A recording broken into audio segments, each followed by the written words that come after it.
ஓவியமாக்குவது ஓவியர், அது போல ஒரு மாணவனை வெற்றியாளராக ஆக்குவது ஆசிரியரே.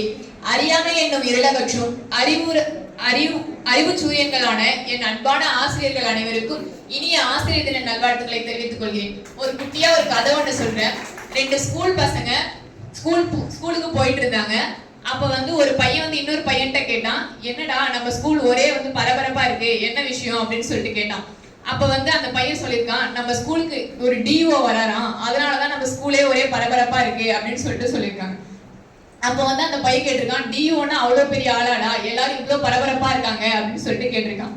அதுக்கு ஆமாண்டா அப்படின்னு அந்த பையன் சொல்லிட்டு, அப்பனா கண்டிப்பா நான் படிச்சா டிஓ தாண்டா ஆகுவேன் அப்படின்னு சொல்லிட்டு அந்த பையன் சொல்லியிருக்கான்.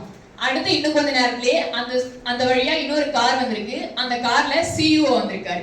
அந்த சிஇஓ பார்த்துட்டு டிஓ வந்து அவருடைய கார் டோரை திறந்திருக்காரு. திறந்துட்டு குட் மார்னிங் சார் அப்படின்னு சொல்லிட்டு சொல்லியிருக்காரு. குட் மார்னிங் சார் சொன்ன உடனே அந்த பையன் அதை கவனிச்சிட்டு இருந்திருக்கான். அந்த பையன் அதை பார்த்துட்டு, என்னடா நம்ம டிஓ தான் பெரிய ஆளுன்னு நினைச்சோம், ஆனா சிஇஓ தான் அவரை விட பெருசு போல, அப்ப நம்ம கண்டிப்பா சிஇஓ தான் ஆகணும் அப்படின்னு சொல்லிட்டு முடிவெடுத்திருக்கான்.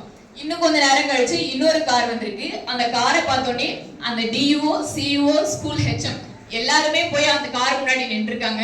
நின்று பார்த்தப்போ அந்த கார்ல ஜேடி இருந்தாரா. ஜேடினா ஜாயிண்ட் டைரக்டர். அவர் அந்த ஸ்கூலுக்கு சீஃப் கெஸ்டா வந்திருக்காரு.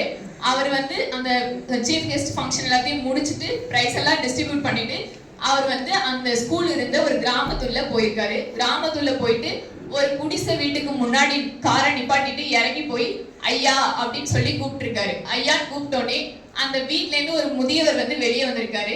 வெளியே வந்தோடனே அந்த ஜேடி என்ன பண்ணிருக்காரு அப்படின்னா, அவருடைய காலில் விழுந்து ஆசீர்வாதம் வாங்கியிருக்காரு. ஐயா என்ன ஆசீர்வாதம் பண்ணுங்க, நான் உங்ககிட்ட படிச்ச மாணவன் தான், நான் இப்ப நான் படிச்ச ஸ்கூலுக்கே சீஃப் கெஸ்டா வந்திருக்கேன் அப்படின்னு சொல்லிட்டு ஆசீர்வாதம் வாங்கியிருக்காரு.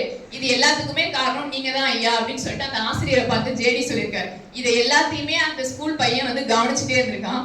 அப்ப அவன் என்ன சொல்லியிருக்கான் அப்படின்னா, அவன் ஃப்ரெண்டு கிட்ட, நான் டிஓ தான் பெருசு, சிஇஓ தான் பெருசுன்னு நினைச்சேன்டா, ஆனா இவங்க எல்லாருமே இந்த நிலைமையில இருக்காங்கன்னா அதுக்கு முக்கியமான காரணம் ஆசிரியர் தான். அந்த ஆசிரியர் இல்லை அப்படின்னா நாங்க யாருமே கரெக்டா அவங்க இருந்திருக்க மாட்டாங்க அப்படின்னு சொல்லி, நான் கண்டிப்பா படிச்சு ஒரு நாள் ஆசிரியர் தாண்டா ஆவேன் அப்படின்னு சொல்லிட்டு அந்த பையன் சொல்லியிருக்கான்.